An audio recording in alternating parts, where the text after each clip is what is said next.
నమస్తే, welcome to G24 TV. ముందుగా headlines.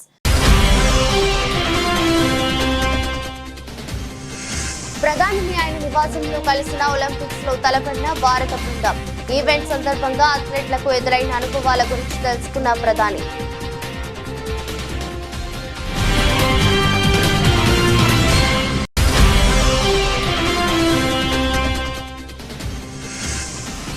Sitarama project pump house ను ప్రారంభించిన ముఖ్యమంత్రి రేవంత్ రెడ్డి. తన రాజకీయ జీవిత కళ నెరవేరిందన్న మంత్రి తుమ్మల నాగేశ్వరరావు.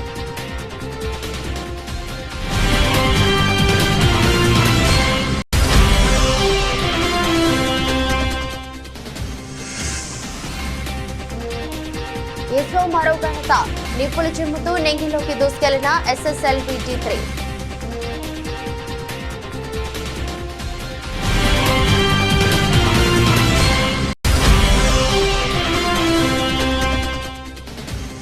మహిళలపై కేటీఆర్ బ్రేక్ డాన్స్ కామెంట్. నిప్పులు చెరిగిన సీతక్క.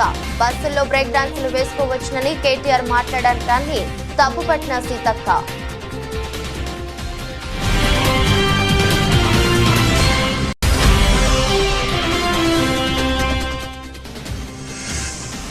విరాట్ కోహ్లీ, రోహిత్ శర్మ దేశవాళీ మ్యాచ్లు ఆడాల్సిన అవసరం లేదు స్పష్టం చేసిన BCCI కార్యదర్శి జైషా.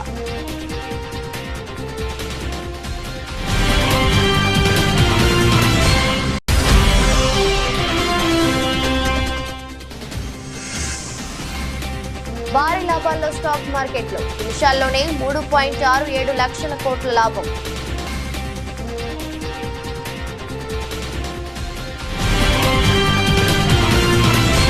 మా ప్రభుత్వం క్రీడా రంగానికి మద్దతు కొనసాగిస్తుంది. అత్యున్నత క్రీడా సదుపాయాలు కల్పించేలా చర్యలు చేపడుతుందని ప్రధాని మోదీ తెలిపారు. పాఠశాల ఒలింపిక్స్ లో తలపడిన భారత బృందం ప్రధానిని ఆయన నివాసంలో కలిసింది.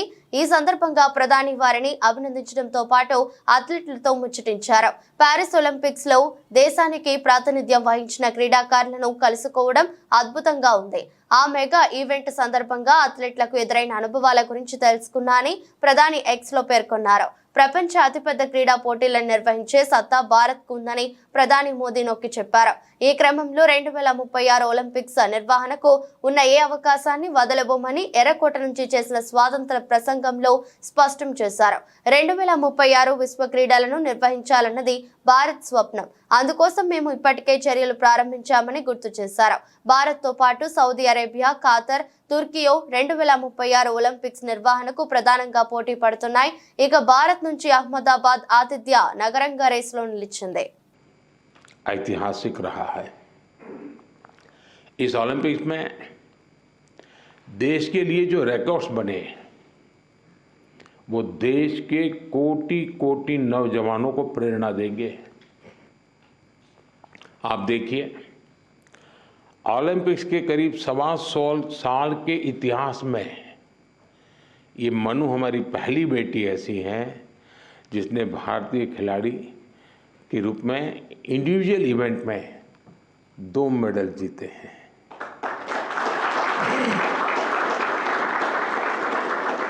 हमारा नीरज पहला ऐसा भारतीय खिलाड़ी है जिन्होंने इंडिविजुअल इवेंट में गोल्ड और सिल्वर जीते। हॉकी में भारत ने 52 साल बाद लगातार 2 बार मेडल जीते कंटिन्यू। अमन ने केवल 21 साल की उम्र में मेडल जीत करके देश को बिल्कुल इतना प्रसन्न कर दिया है।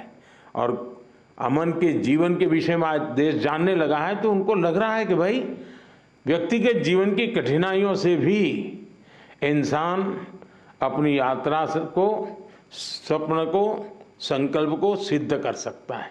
कठिनाइयाँ अपने आप अपनी जगह पर रह जाती है। अमन ने करके दिखाया है।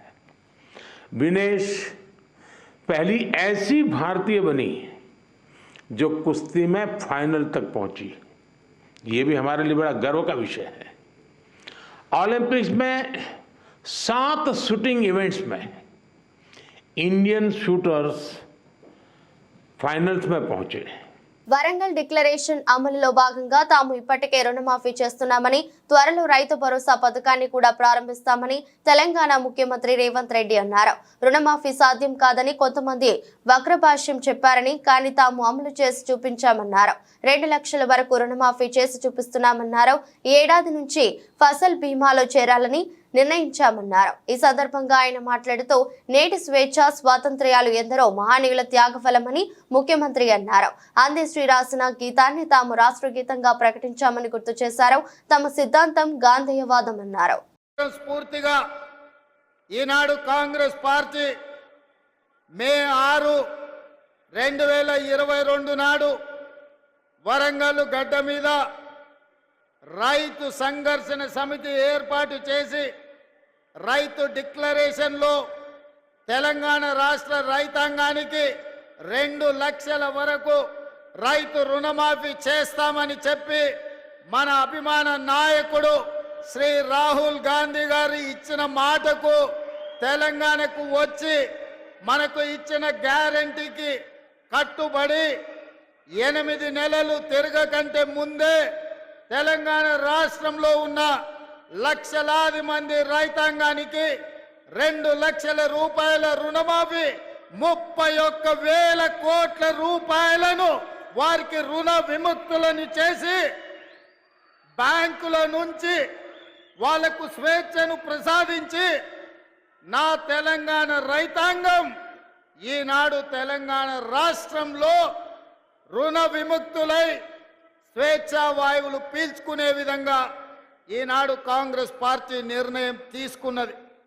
మిత్రులారా, ఆనాడు పార్లమెంట్ ఎన్నికల సందర్భంగా ఖమ్మం జిల్లాకు వచ్చినప్పుడు ఇదే గడ్డ మీద నుంచి ఆనాడు మీకు ఒక మాట చెప్పిన, రాబోయే పార్లమెంట్ ఎన్నికల్లో ఖమ్మం నుంచి రఘురామిరెడ్డిని, మహబూబాబాద్ నుంచి బలరాం నాయకును అత్యధికంగా మీరు గెలిపించండి, అత్యధిక మెజారిటీ ఇచ్చి వాళ్ళిద్దరిని పార్లమెంటుకు పంపించండి.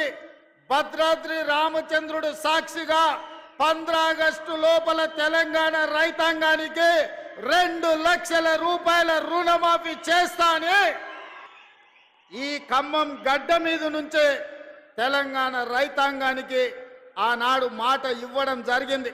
మహిళలపై కేటీఆర్ అభ్యంతరకర వ్యాఖ్యలు చేశారంటూ మంత్రి సీతక్క మండిపడ్డారు. ఈ మేరకు ఆమె ఓ వీడియోను విడుదల చేశారు. ఆర్టీసీ బస్సుల్లో మహిళలు బ్రేక్ డాన్సులు, రికార్డింగ్ డాన్సులు వేసుకోవచ్చునంటూ మహిళల పట్ల కేటీఆర్ అవమానకరంగా మాట్లాడన్నారు. ఆయనకు ఆడవాళ్లంటే గౌరవం లేకుండా పోయిందన్నారు. కాంగ్రెస్ ఇచ్చే ఉచిత పథకాల కోసం కక్కుర్తిపడి బ్రేక్ డాన్సులు చేస్తున్నారన్నట్లుగా మాట్లాడటం శోచనీయమన్నారు. గత 10 ఏళ్లలో హైదరాబాద్ నగరంలో క్లబ్లు, పబ్లు బ్రేక్ డాన్స్లను ఎంకరేజ్ చేసిన చరిత్ర మీదని విమర్శించారు. కానీ తాము మాత్రం మహిళలకు అన్ని రకాలుగా ప్రయోజనం కలిగించాలని ఉచిత బస్సు ప్రయాణ సౌకర్యం కల్పించామన్నారు. బస్సులో ఏదో సీటు ఖాళీగా ఉంటే ఇతరులకు ఎలాంటి ఇబ్బంది కలగకుండా బ్రేక్ డాన్సులు వేస్తే తప్పేమిటని ప్రశ్నించారు. ఈరోజు ఉచిత బస్సు ప్రయాణంలో మరి దాని గురించి మాట్లాడుతూ కేటీఆర్ గారు మాట్లాడినటువంటి తీరు అత్యంత జుగుప్సాకరంగా, అసహ్యంగా, కూడా మహిళల పట్ల అగౌరవంగా మాట్లాడినటువంటి తీరును మేము తీవ్రంగా ఖండిస్తా ఉన్నాం. ముఖ్యంగా వారి వ్యాఖ్యలు ఎట్లున్నాయంటే గుమ్మడికాయ దొంగలంటే భుజాలు బిసుకున్నట్టుగా ఉంది. నిన్న మన మహిళల యొక్క స్త్రీనిధి వార్షికోత్సవం సందర్భంగా నేను మాట్లాడుతూ మహిళలు ఆర్థికంగా ఎదగాలి, మహిళల ప్రగతే సమాజ ప్రగతిగా మనం గుర్తిస్తున్నాం కాబట్టి మహిళలు అన్ని రంగాల్లో ముందుండాలని కాంగ్రెస్ ప్రభుత్వం పెట్టినటువంటి గ్యారంటీ స్కీములలో కూడా ఆర్థిక భారం మహిళల మీద పడకూడదని వడ్డీ మాఫీ, వడ్డీ లేని రుణాలు గాని, ఉచిత బస్సు ప్రయాణం గాని, 500కే గ్యాస్ సిలిండర్ గాని, అమ్మ ఆదర్శ పాఠశాలలు గాని, రిపేర్స్ గాని, అదేవిధంగా మరి ఇతరతర వ్యాపారాలను కూడా మహిళా సంఘాలకు ఇచ్చి మహిళల యొక్క ఆర్థికంగా మహిళలను ఆర్థికంగా స్ట్రెంథెన్ చేయడం కోసం చేస్తున్నటువంటి కృషిని తెలియజేస్తూ ఈరోజు ఉచిత బస్సు ప్రయాణంగా మహిళలు చాలా గంటలు దూర ప్రయాణం చేస్తూ ఉంటారు. ఈ ప్రయాణం ద్వారా వారిని కొంతమంది హాస్యాస్పదంగా మాట్లాడుతున్నారు. కేవలం ఉచిత బస్సు ప్రయాణం ఉంది కాబట్టి ఇష్టం ఉన్నట్టుగా మరి ప్రయాణాలు చేస్తున్నారు, చెడిపోతున్నారని కొంతమంది ప్రత్యేకంగా వీడియోలు తీసి పెడుతున్నారు. ఇది ఎంతవరకు కరెక్ట్ అని మాట్లాడడం జరిగింది. అదే టైంలో సరే 100 కిలోమీటర్లు నేను గుర్తు చేసిన కూడా ఆదిలాబాద్ నుంచి హైదరాబాదు లేదా వరంగల్ నుంచి హైదరాబాదు ఇట్లాంటి క్రమంలో వాళ్ళు ఏదైనా మార్కెట్లో కొనుక్కొని ఇంటికి పోయేసరికి పొద్దుపోతుంది, చీకటి అవుతుంది, మళ్ళీ అదే పని కదా అనుకొని వాళ్ళ బ్యాగులో ఉన్నది వాళ్ళు కూర్చున్న సీట్ కాడనే ఎల్లిపాయలు ఉడుచుకుంటున్నారు, లేకుంటే ఏదో కుట్టుకున్నారు, ఏదో వాళ్ళు ఉన్న సీట్ కాడ వాళ్ళు ఏదో పని చేస్తారు. క్రమశిక్షణగా బస్సులలో ప్రయాణం చేయండి. ముఖ్యమంత్రి రేవంత్ రెడ్డి భద్రాద్రి కొత్తగూడెం జిల్లాలోని పూసుగూడెంలో సీతారామ ప్రాజెక్టు 2వ పంప్ హౌస్ ను ప్రారంభించారు. ఆ తర్వాత ఈ ప్రాజెక్టు పైలాన్ ను ఆవిష్కరించారు. ఈ కార్యక్రమంలో జిల్లాకు చెందిన మంత్రులు తుమ్మల నాగేశ్వరరావు, పొంగులేటి శ్రీనివాసరెడ్డితో పాటు మంత్రి ఉత్తమ్ కుమార్ రెడ్డి పాల్గొన్నారు. మొదటి పంప్ హౌస్ ను మంత్రి కోమటిరెడ్డి వెంకటరెడ్డి ప్రారంభించగా 3వ పంప్ హౌస్ ను ఉమ్మడి ఖమ్మం జిల్లాకే చెందిన ఉప ముఖ్యమంత్రి మల్లు బట్టి విక్రమార్క ప్రారంభించారు. సీతారామ ప్రాజెక్టు ప్రారంభోత్సవంతో తన రాజకీయ కళ నెరవేరిందని మంత్రి తుమ్మల నాగేశ్వరరావు అన్నారు. ఈ ప్రాజెక్టు కోసం నాటి టీఆర్ఎస్ ప్రభుత్వం 8,000 కోట్లు ఖర్చు చేసిందన్నారు. పంప్ హౌస్ మోటార్లు పాడవకుండా ఉండేందుకు తమ ప్రభుత్వం చర్యలు తీసుకుందన్నారు. స్వాతంత్ర దినోత్సవ వేడుకల బిజీ షెడ్యూల్లోనూ ముఖ్యమంత్రి ఈ ప్రాజెక్టు ప్రారంభోత్సవం కోసం వచ్చారన్నారు. తెలంగాణ సచివాలయం ముందు కాంగ్రెస్ ప్రభుత్వం రాజీవ్ గాంధీ విగ్రహం ఏర్పాటు చేసింది. రాజీవ్ గాంధీ విగ్రహ ప్రాంగణాన్ని మంత్రులు పొన్నం ప్రభాకర్, పొంగులేటి శ్రీనివాసరెడ్డి, ముఖ్యమంత్రులు సలహాదారులు వేం నరేందర్ రెడ్డి, ఎమ్మెల్సీ మహేష్ కుమార్ గౌడ్ తదితరులు పరిశీలించారు. ఈ నెల 20వ తేదీ మాజీ ప్రధాని రాజీవ్ గాంధీ జయంతి సందర్భంగా సచివాలయం ముందు ఏర్పాటు చేస్తున్న రాజీవ్ గాంధీ విగ్రహావిష్కరణ ఉండటంతో మంత్రులు పనులను పరిశీలించారు.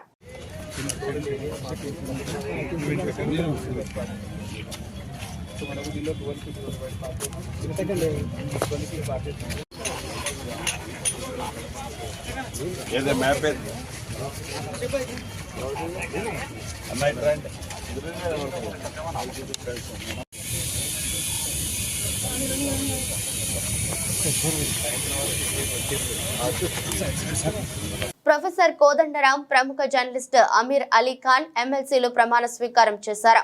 శాసన మండలిలోని తన ఛాంబర్లో కౌన్సిల్ చైర్మన్ గుత్తా సుఖేందర్ రెడ్డి ఇరువురితో ప్రమాణం చేయించారు. ఈ కార్యక్రమంలో మంత్రులు పొన్నం ప్రభాకర్, పొంగులేటి శ్రీనివాసరెడ్డి, ప్రభుత్వ సలహాదారులు వేం నరేందర్ రెడ్డి, ప్రభుత్వ విప్ బిర్లా ఐలయ్య, ఎమ్మెల్సీ మహేష్ గౌడ్, కాంగ్రెస్ నాయకులు పాల్గొన్నారు. ఈ సందర్భంగా నూతన ఎమ్మెల్సీలకు మంత్రులు అభినందనలు తెలియజేశారు. అసెంబ్లీ కార్యదర్శి వారికి రూల్ బుక్ అందజేశారు. అనంతరం ప్రొఫెసర్ కోదండరాం మీడియాతో మాట్లాడుతూ ఎమ్మెల్సీగా అవకాశం ఇచ్చిన ముఖ్యమంత్రికి, గవర్నర్ మండలి చైర్మన్ కు కృతజ్ఞతలు తెలిపారు. తాను ఎమ్మెల్సీగా కావడంతో ఉద్యమకారులు సంతోషంగా ఉన్నారని చెప్పారు. ఎమ్మెల్సీ కావడం అదనపు బాధ్యత మాత్రమేనని భావిస్తున్నారని తెలిపారు. ఉద్యమకారులు అమరవీరుల ఆంక్షల మేరకు పనిచేస్తానని వెల్లడించారు. అనేక మంది బలిదానాలు చేయడం వల్లే తాము ఈ స్థానంలో ఉన్నామన్నారు.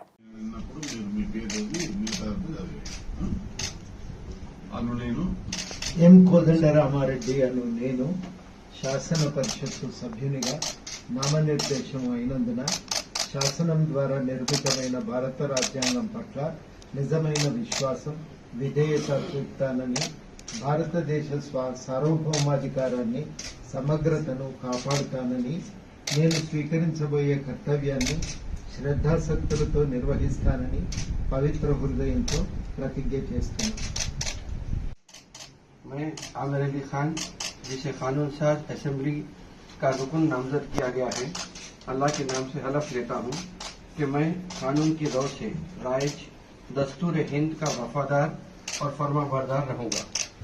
हिंदुस्तान के इक़्तिदार आला और इसकी सालमियत को बरकरार रखूँगा और इस फर्ज मनसबी को जो मुझे तफवीज़ किया जाने वाला है पूरी दयानतदारी से अंजाम दूँगा।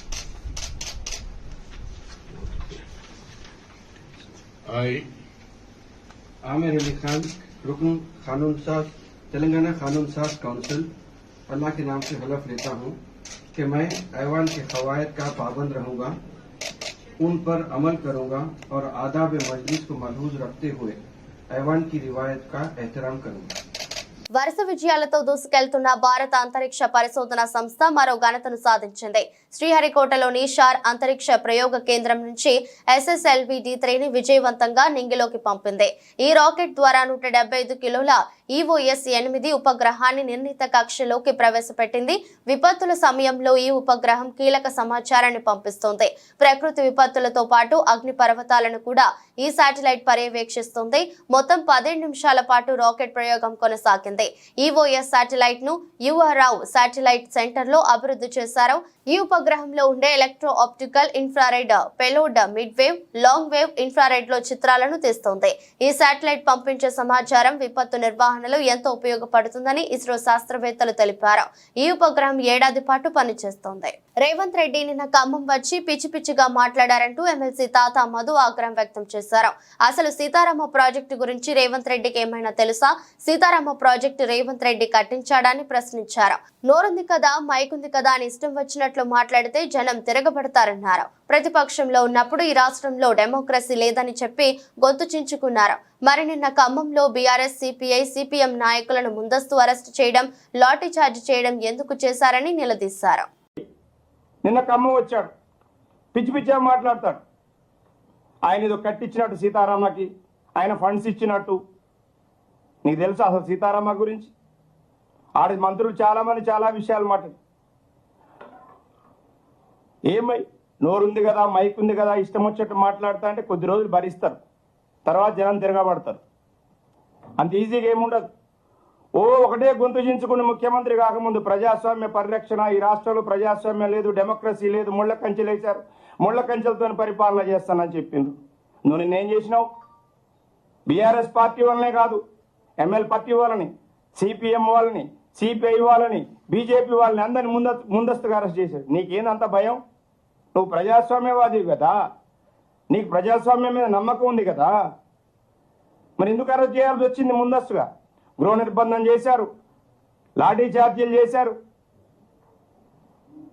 అంటే చెప్పేది ఒకటి, చేసేది ఒకటి రేవంత్ రెడ్డి గారు. రాష్ట్రంలో అన్న క్యాంటీన్లు పునఃప్రారంభమయ్యాయి. ఈ సందర్భంగా మంత్రి నారా లోకేష్ శుక్రవారం మీడియాతో మాట్లాడుతూ కూటమి ప్రభుత్వం అధికారంలోకి వచ్చిన 100 రోజుల్లోనే అన్న క్యాంటీన్లు ప్రారంభించామని తెలిపారు. 2019 సెప్టెంబర్ వైసీపీ కూడా అన్న క్యాంటీన్లు ప్రారంభిస్తామని చెప్పారన్నారు. వ్యక్తిగతంగా నేను కూడా ఆనాడు ఆభరణాలు ఇవన్నీ అందిస్తాం జరిగింది. చాలామంది నాకు వచ్చి చెప్పారు, మొత్తం గుడిని, కోనేరుని, పానకాల స్వామి కూడా మొత్తం ఆ ప్రాంతం అభివృద్ధి చేస్తే బాగుంటుందని చెప్పారు.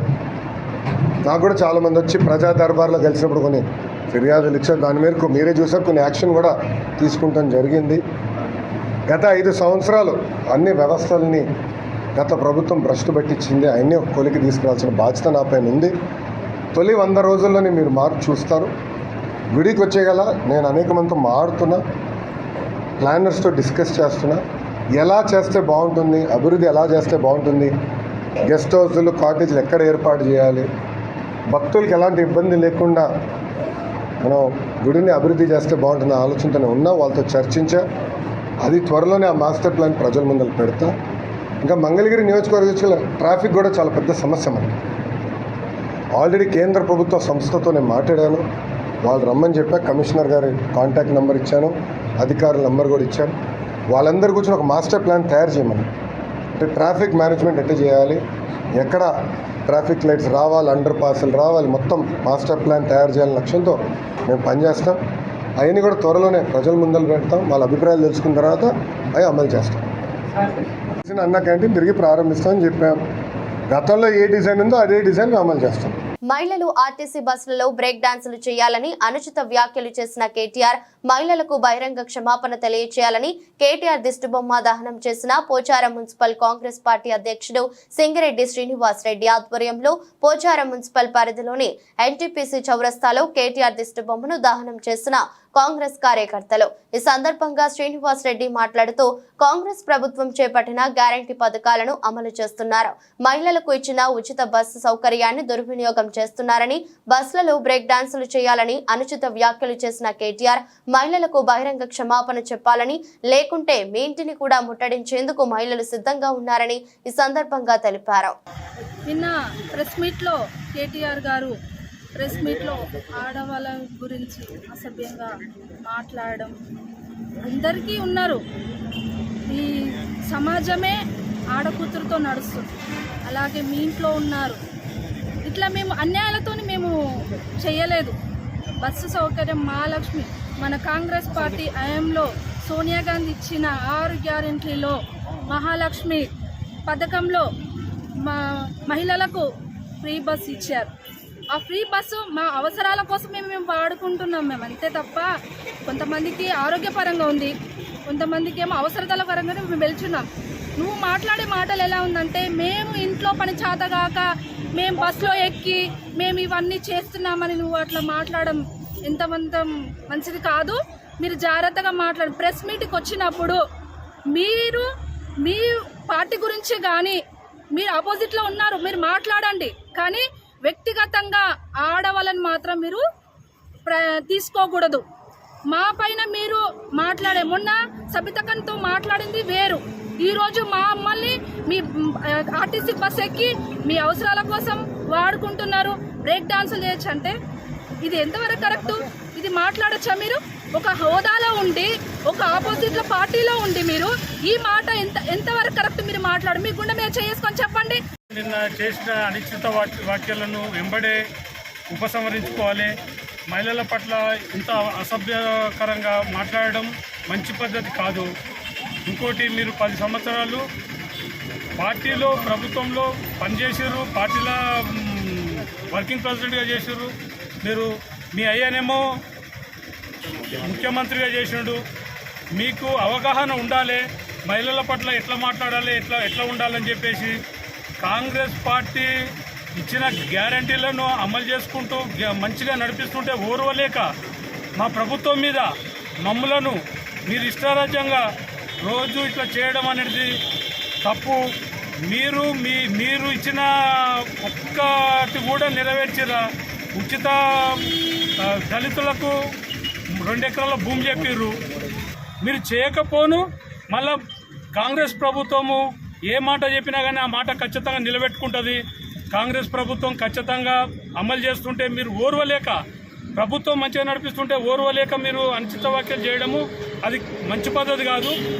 మహిళా మనులు వెళ్తే మిమ్మల్ని చెప్పు తీసుకొని కొడతారు, అది కరెక్ట్ అయిన పద్ధతి కాదు. పశ్చిమ బెంగాల్ రాజధాని కోల్కతాలోని ఆర్జికర్ మెడికల్ కాలేజీలో ట్రైనీ వైద్యురాలిపై అత్యాచారం, హత్య ఘటనపై దేశవ్యాప్తంగా నిరసనలు వెల్లువెత్తుతున్నాయి. ఈ ఘటనను నిరసిస్తూ దేశంలోని పలు ఆసుపత్రుల్లో జూనియర్ డాక్టర్లు ఆందోళన వ్యక్తం చేస్తున్నారు. నిందితుడిని వెంటనే ఉరితీయాలని పట్టుబడుతున్నారు. ఇవాళ అసోం రాజధాని గువాహటిలో కూడా గౌహతి మెడికల్ కాలేజీకి చెందిన జూడాలు ఆందోళనకు దిగారు. We want justice, hang the rapist అంటూ నినాదాలు చేశారు. ప్రభుత్వ భూముల్లో అక్రమణలను తొలగించడం, చెరువులను రక్షించడంతో పాటు విపత్కర పరిస్థితుల్లో నగరానికి అండగా ఉండేందుకు CM Revanth Reddy Hyderabad disaster management and asset protection ఏజెన్సీను తీసుకువచ్చారు. ఇప్పుడు ఈ సంస్థ కబ్జాదారులను వణికిస్తోంది. నగరంలో నిత్యం ఎక్కడో ఒక చోట అక్రమణలను తొలగించడం చేస్తోంది. దీంతో కొందరు ప్రజా ప్రతినిధులు దీనిపై కన్నెర చేస్తున్నట్లు తెలుస్తోంది. ఈ సంస్థను రద్దు చేయాలంటూ కొంతమంది స్థానిక ప్రజా ప్రతినిధులు, ఒకరిద్దరు ఎమ్మెల్యేలు సైతం డిమాండ్ చేసినట్లు సమాచారం. దీంతో ఇప్పుడు ఈ సంస్థపై సీఎం ఎలాంటి నిర్ణయం తీసుకుంటారనేది సస్పెన్స్ గా మారింది. సీనియర్ ఐపీఎస్ అధికారి ఏవి రంగనాథ్ చీఫ్ గా సుమారు 3000 మంది అధికారులు సిబ్బందితో నెల కిందట హైడ్రా ఏర్పాటైంది. ఇప్పటికే సుమారు 20 చెరువుల్లో అక్రమణలు తొలగించింది. అలాగే సుమారు 100 ఎకరాలకు పైగా ప్రభుత్వ భూములను స్వాధీనం చేసుకుంది. ఇలా ఏర్పాటైన నెల రోజుల వ్యవధిలోనే తన ఉనికి చాటుకుంది సంస్థ. మాజీ ఐఏఎస్ అకునూరి మురళి ఎక్స్ వేదికగా హైడ్రా కమిషనర్ రంగనాథ్ ను మంచి పని చేస్తున్నారంటూ ప్రశంసించారు. ప్రజా ప్రతినిధులు ఇష్టానుసారంగా ప్రభుత్వ చెరువు భూములను ఆక్రమిస్తున్నారని, ముఖ్యమంత్రి హైడ్రాను మరింత బలోపేతం చేసి రాష్ట్రమంతా విస్తరించాలని, రంగనాథ్ కి పూర్తి సహకారం అందించాలన్నారు. చెరువులు, లక్షల కోట్ల భూములను కాపాడి భావితరాలకు మంచి పర్యావరణాన్ని అందించాలని ఆకునూరి మురళి కోరారు. ఎగువ నుంచి భారీగా వస్తున్న వరద నీటితో నాగార్జున సాగర్ డ్యాం నిండుకుండలా మారింది. జలాశయంలోని నీటి మట్టం పూర్తి స్థాయికి చేరుకుంది. దీంతో ఎగువ నుంచి వస్తున్న నీటిని అదే స్థాయిలో దిగువకు విడుదల చేస్తున్నారు. డ్యాం 4 క్రస్ట్ గేట్ల ద్వారా అధికారులు నీటిని దిగువకు వదులుతున్నారు. ప్రస్తుతం డ్యాం ఇన్ఫ్లో, అవుట్ఫ్లో రెండు 79,528 క్యూసెక్కులుగా ఉంది. సాగర్ పూర్తి స్థాయి నీటి మట్టం 590 అడుగులు కాగా ప్రస్తుత నీటి మట్టం 590 అడుగుల వద్ద కొనసాగుతుంది. పూర్తి స్థాయి నీటి నిల్వ సామర్థ్యం 312.50 టీఎంసీలు కాగా ప్రస్తుత నిల్వ 312 టీఎంసీలుగా ఉంది. జాతీయ జట్టు తరపున ఆడుతున్న ప్రముఖ క్రికెటర్లు కూడా దేశవాళీ మ్యాచ్లు ఆడాలని బీసీసీఐ కరాఖండిగా చెబుతోంది. ఈ మేరకు ఎప్పటి నుంచో ఒత్తిడి తీసుకొస్తుంది. దేశవాళీ ట్రోఫీలకు దూరంగా ఉంటున్న క్రికెటర్లకు కాంట్రాక్టులు కూడా ఇవ్వకూడదని నిర్ణయం తీసుకుంది. ఇషాన్ కిషన్, శ్రేయాస్ అయ్యర్ విషయంలో ఇదే జరిగింది. ఈ నేపథ్యంలో వచ్చే నెల 5 నుంచి ఆరంభం కానున్న దులీప్ ట్రోఫీలో భారతీయ జట్టుకు ప్రాతినిధ్యం వహిస్తున్న పలువురు క్రికెటర్లు బరిలోకి దిగుతున్నారు. అయితే విరాట్ కోహ్లీ, రోహిత్ శర్మ మాత్రం ఆడే అవకాశం కనిపించడం లేదు. దులీప్ ట్రోఫీలో రోహిత్ శర్మ, విరాట్ కోహ్లీ ఆడకపోవడం గురించి బీసీసీఐ కార్యదర్శి జైషా స్పందించారు. రోహిత్, కోహ్లీ వంటి ఆటగాళ్లను దులీప్ ట్రోఫీలో ఆడాల్సిందిగా ఒత్తిడి చేయలేం, వాళ్లకు గాయాలయ్యే ప్రమాదం ఉంది. అయినా వాళ్ళు దేశవాళీ మ్యాచ్లు ఆడాల్సిన అవసరం లేదు. ఆస్ట్రేలియా, ఇంగ్లాండ్ వంటి దేశాల్లో జాతీయ క్రికెటర్లందరూ దేశవాళీ మ్యాచ్లు ఆడరు. కొందరు ఆటగాళ్లకు మనం గౌరవం ఇవ్వాల్సిన అవసరం ఉంది అని జైషా పేర్కొన్నారు. దేశీయ స్టాక్ మార్కెట్లు వారాంతంలో భారీ లాభాలతో మొదలయ్యాయి. ప్రధాన సూచీలు మొత్తం ఎగువకు పయనించాయి. ఈ నేపథ్యంలో ఉదయం 9:30 సెన్సెక్స్ మంచి ఓపెనింగ్ కనబరిచి 593.67 పాయింట్లు పెరిగి 79,699.55 వద్ద ట్రేడ్ అయింది. నిఫ్టీ 50,172.30 పాయింట్లు లేదా 0.71% పెరుగుదలతో 24,316.05 వద్ద ట్రేడ్ అయింది. మరోవైపు బ్యాంక్ నిఫ్టీ కూడా 400 పాయింట్లకు పైగా లాభంతో ప్రారంభమైంది. ఒక రోజు క్రితం సెన్సెక్స్ 79,105.88 వద్ద, నిఫ్టీ 24,143.75 వద్ద ముగిశాయి. గ్లోబల్ మార్కెట్ నుంచి వచ్చిన బలమైన సంకేతాల నేపథ్యంలో దేశీయ స్టాక్ మార్కెట్లో పాజిటివ్ ట్రేడ్ కొనసాగుతున్నట్టు తెలుస్తోంది. ఊహించిన దానికంటే మెరుగైన రిటైల్ విక్రయాలు సహా పలు అంశాల నేపథ్యంలో బలమైన పెరుగుదలకు దారితీసింది. దీంతో ప్రపంచ వ్యాప్తంగా ఉన్న మార్కెట్లకు గొప్ప మద్దతును లభించింది. దేశీయ స్టాక్ మార్కెట్లో రంగాల సూచీలు అన్ని గ్రీన్ లో ఉన్నాయి. Auto, IT, metal, media, oil and gas, Nifty సూచీలు ఒక్కొక్కటి 1% కంటే ఎక్కువ పెరిగాయి. మిడ్ క్యాప్, స్మాల్ క్యాప్ షేర్లలో కూడా మంచి కొనుగోలు నమోదయ్యాయి. ఈ క్రమంలో సెన్సెక్స్, నిఫ్టీలో ఒక్కొక్కటి 0.5% పైగా పెరిగాయి. ఓవరాల్ గా బీఎస్సీలో లిస్ట్ అయిన కంపెనీల మార్కెట్ క్యాప్ విలువ 3.67 లక్షల కోట్లు పెరిగింది. అంటే మార్కెట్ ప్రారంభమైన వెంటనే ఇన్వెస్టర్ల సంపద 3.67 లక్షల కోట్లు పెరిగిందని చెప్పవచ్చు. వార్తలు ముగించే ముందు మరోసారి హెడ్లైన్స్. ప్రధానిని ఆయన నివాసంలో కలిసిన ఒలింపిక్స్ లో తలపడిన భారత బృందం. ఈవెంట్ సందర్భంగా అథ్లెట్లకు ఎదురైన అనుభవాల గురించి తెలుసుకున్న ప్రధాని.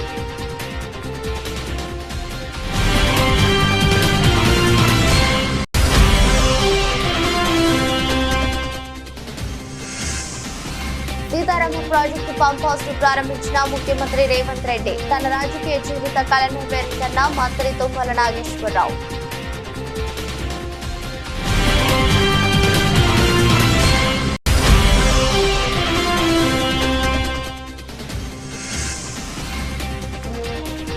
ఇస్రో మరో ఘనత. నిప్పులు చిమ్ముతూ నెంగిలోకి దూసుకెళ్లిన SSLV-D3.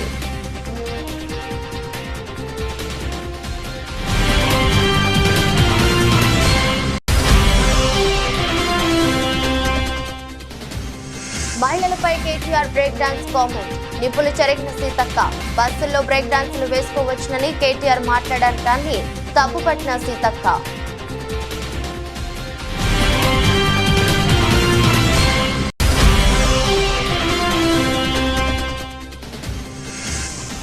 విరాట్ కోహ్లీ, రోహిత్ శర్మ దేశవాళీ మ్యాచ్లు ఆడాల్సిన అవసరం లేదు, స్పష్టం చేసిన బీసీసీఐ కార్యదర్శి జైషా.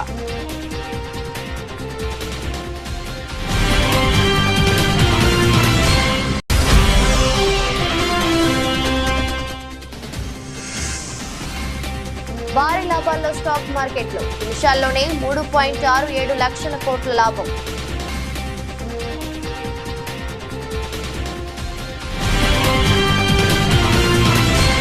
ఇది రోజు బులెటిన్. మరో బులెటిన్లో మళ్ళీ కలుద్దాం. అంతవరకు సెలవు. నమస్కారం.